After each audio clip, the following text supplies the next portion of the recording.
Hello everyone, welcome to our channel new success zone. आज हम लोग भारत शासन अधिनियम 1858 के सभी महत्वपूर्ण प्रश्नों का डिस्कशन करेंगे। तो चलिए शुरू करते हैं आज का सेशन।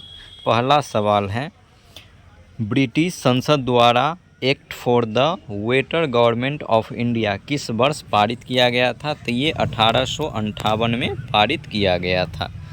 अगला सवाल है, किस अधिनियम द्वारा भारत का शासन कंपनी के हाथों से ले लिया गया और उसको ब्रिटिश ताज के अधीन कर दिया गया? तो ये भी था भारत शासन अधिनियम 1858। अगला सवाल है, भारत सरकार अधिनियम 1858 के तहत अब गवर्नर जनरल को क्या कहा जाने लगा? तो गवर्नर जनरल को वायसराय कहा जाने लगा। अगला है, भारत के प्रथम वायसराय कौन थे? तो भारत के प्रथम वायसराय थे लॉर्ड कैनिंग, जिसका कार्यकाल था 1856 से 1862। अगला सवाल है, 1858 के अधिनियम के द्वारा बोर्ड ऑफ डायरेक्टर्स तथा बोर्ड ऑफ कंट्रोल को समाप्त करके इनके समस्त अधिकारों को किसे दे दिया गया? तो ये अधिकार भारत के राज सचिव को प्रदान कर दिया गया।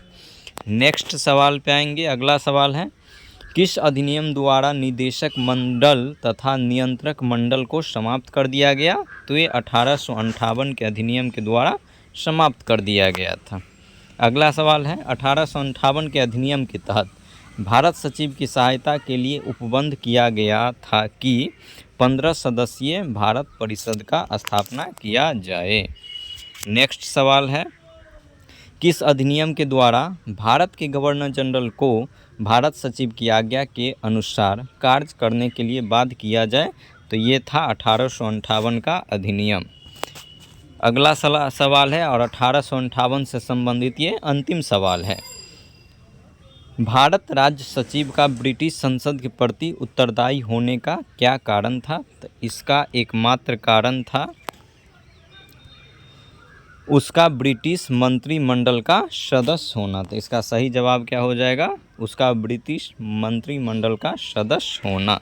तो ये था 1858 के सभी महत्वपूर्ण प्रश्न जो बीपीएससी एग्जाम में पूछे जा चुके हैं।